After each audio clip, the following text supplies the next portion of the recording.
Presidente, delusione nei confronti del governo Monti?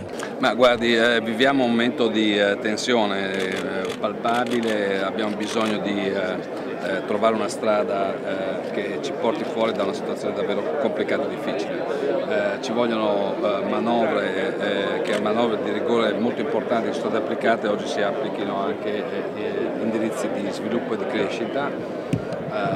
Dobbiamo porre molta attenzione a non esagerare con il sistema perché le condizioni economiche sono davvero, lo vediamo, molto precarie.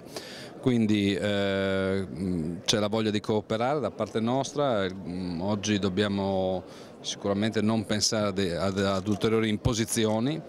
E possibilmente dobbiamo agire nel confronto dei governi europei perché ci sia una maggiore utilità e flessibilità e apertura sotto il profilo di un sostegno all'economia. La situazione non è facile da leggere per nessuno, mi pare che peraltro il Presidente Monti abbia piena coscienza di questo e si stia attivando anche a livello europeo. La svolta comunque viene dall'Europa, l'esecutivo ha dato una grande dimostrazione di riuscire a recuperare rapidamente non solo credibilità ma anche dati economici positivi, però questo in un contesto europeo antagonista o non favorevole non funziona.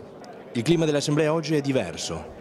Ma il clima quest'anno è peggiore dell'anno scorso perché le condizioni sono complicate, avevamo la speranza che ci fosse ragionevolezza anche da parte di altri governi europei e purtroppo questa ragionevolezza è venuta a mancare e ci si è accorti con forse speriamo non troppo ritardo che la situazione economica sta veramente assumendo connotati particolarmente pericolosi.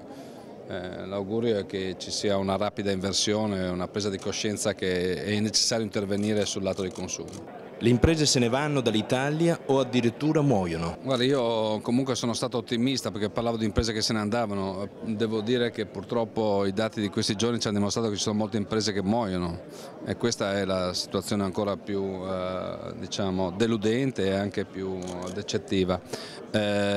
Dobbiamo pensare di attivare un percorso che ci consente di guardare avanti con speranza e con la volontà di fare.